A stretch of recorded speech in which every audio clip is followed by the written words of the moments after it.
ਮੋਹਨ ਸਿੰਘ ਮੱਲੀ ਜੀ, ਜੀ ਆਇਆਂ ਨੂੰ, ਸਤਿ ਸ੍ਰੀ ਅਕਾਲ। ਸਵਾਗਤ ਹੈ ਜੀ ਆਪ ਜੀ ਦਾ ਔਰ ਰੂਬਰੂ ਜੇ ਤੁਸੀਂ ਪ੍ਰੋਫੈਸਰ ਸ਼ੇਰ ਸਿੰਘ ਕੰਵਲ ਜੀ ਦੇ। ਜੀ ਮੱਲੀ ਸਾਹਿਬ ਆਪ ਨੂੰ ਔਰ ਪ੍ਰੋਫੈਸਰ ਸਾਹਿਬ ਨੂੰ ਔਰ ਸਾਰੇ ਸਰੋਤਿਆਂ ਨੂੰ ਮੇਰੇ ਵੱਲੋਂ ਪਿਆਰ ਭਰੀ ਸਤਿ ਸ੍ਰੀ ਅਕਾਲ। ਸਭ ਵੱਲੋਂ ਸਤਿ ਸ੍ਰੀ ਅਕਾਲ ਜੀ।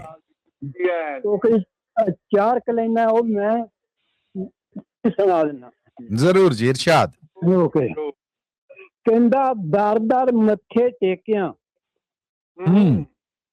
ਦਰ ਮੱਥੇ ਟੇਕਿਆਂ, ਮਾਪਿਆਂ ਦੀ ਰੱਬ ਕੀਤੀ ਸੁਣਾਈ ਵੇ ਪੁੱਤਰਾ। ਵਾਹ ਜੀ ਵਾਹ, ਵਾਹ ਜੀ ਵਾਹ। ਤੂੰ ਜੰਮਿਆ ਤੇ ਬਸ ਤੁਰ ਪਿਆ ਬਾਪੂ, ਘਰ ਘਰ ਵੰਡੀ ਮਠਿਆਈ ਵੇ ਪੁੱਤਰਾ। ਵਾਹ ਬਈ ਵਾਹ, ਵਾਹ ਬਈ ਵਾਹ।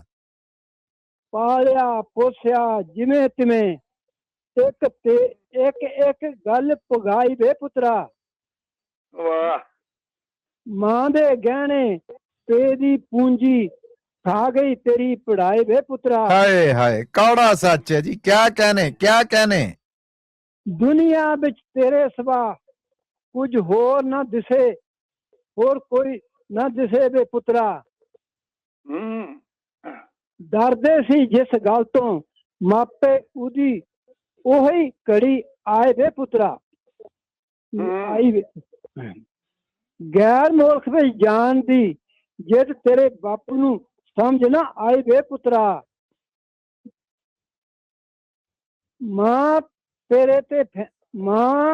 ਤੇਰੇ ਫੈਸਲੇ ਕਰਕੇ ਮਗਰੋਂ ਪੁਛਤਾਈ ਵੇ ਪੁੱਤਰਾ। ਆਹਾ। ਬਚਿਆ ਖੁਸ਼ਿਆ ਹੂੰਜ ਹਾਂਜ ਕੇ ਵਿਜੇ ਦੀ ਟਿਕਟ ਕਰਾਈ ਵੇ ਪੁੱਤਰਾ। ਆਹਾ। ਬਾਪ ਦੀ ਹੱਟੀ ਛੱਡ ਕੇ ਗੁਥਲ ਖਾਨਿਆਂ ਦੀ ਕਰੇ ਸਫਾਈ ਵੇ ਪੁੱਤਰਾ। ਹਾਏ ਹਾਏ ਹਾਏ ਹਾਏ। ਜਿਸ ਬੂਟੇ ਦੀ ਖੂਨ ਪਸੀਨੇ ਨਾਲ ਕੀਤੀ ਤਰਾਈ ਵੇ ਪੁੱਤਰਾ। ਧੁੱਪ ਚੜੀ ਸਿਰ ਤੇ ਉਸ ਦੀ ਛਾਂ ਆਈ ਨਾ ਪੁੱਤਰਾ। ਅੱਜ ਬੂਹੇ ਤੇ ਖੜੀ ਬਿਮਾਰੀ, ਘਰ ਵਿੱਚ ਕੁਰਲਾਵਟ ਪਾਈ ਵੇ ਪੁੱਤਰਾ। ਰੋਜ਼ ਸਵੇਰੇ ਲਾਈਨਾਂ ਵਿੱਚ ਰੋਜ਼ ਸਵੇਰੇ ਲਾਈਨਾਂ ਵਿੱਚ ਲਾ ਕੇ ਲੈਣੀ ਪੈਂਦੀ ਦਵਾਈ ਵੇ ਪੁੱਤਰਾ। ਆਏ ਹਾਏ ਆਏ ਹਾਏ। ਟੁੱਟੀਆਂ ਆਸਾਂ ਰੁਲੇ ਬੁਢਾਪੇ। ਟੁੱਟੀਆਂ ਆਸਾਂ ਰੁਲੇ ਬੁਢਾਪੇ। ਟੁੱਟੀਆਂ ਆਸਾਂ ਰੁਲੇ ਬੁਢਾਪੇ, ਖੁਦ ਤੁਰ ਗਿਆ ਬਾਪ ਵੇ ਪੁੱਤਰਾ। ਮਰ ਗਿਆ ਬਾਪੂ ਤੂੰ ਆ ਨਾ ਸਕਿਆ, ਲੋਕਾਂ ਅੱਗ ਲਗਾਈ ਵੇ ਪੁੱਤਰਾ। ਹਾਏ ਹਾਏ ਹਾਏ ਹਾਏ ਹਾਏ ਹਾਏ ਹਾਏ। ਮਰ ਗਿਆ ਬਾਪੂ ਤੂੰ ਆ ਨਾ ਸਕਿਆ, ਓਏ ਹੋਏ ਓਏ ਹੋਏ। ਲੋਕਾਂ ਅੱਗ ਲਗਾਈ ਵੇ ਪੁੱਤਰਾ। ਵਾਹ ਵਾਹ। ਕੀ ਗਵਾਇਆ ਕੀ ਹਾਸਲ ਹੋਇਆ, ਕਰ ਗਈ ਕਹਿਰ ਖੁਦਾਈ ਵੇ ਪੁੱਤਰਾ। ਮਾਂ ਤੇਰੀ ਮੰਦਰ ਵਿੱਚ ਬਹਿ ਕੇ, ਮਾਂ ਤੇਰੀ ਮੰਦਰ ਵਿੱਚ ਬਹਿ ਕੇ ਰੱਬ ਨਾਲ ਕਰਦੀ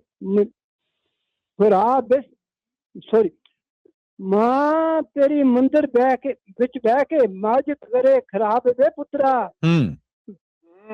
ਪਿਛਲੀ ਫਸਲ ਉਜਾੜ ਕੇ ਅਗਲੀ ਫਸਲ ਦੀ ਕਰੇ ਬੁਆਈ ਵੇ ਪੁੱਤਰਾ। ਹਾਏ ਹਾਏ।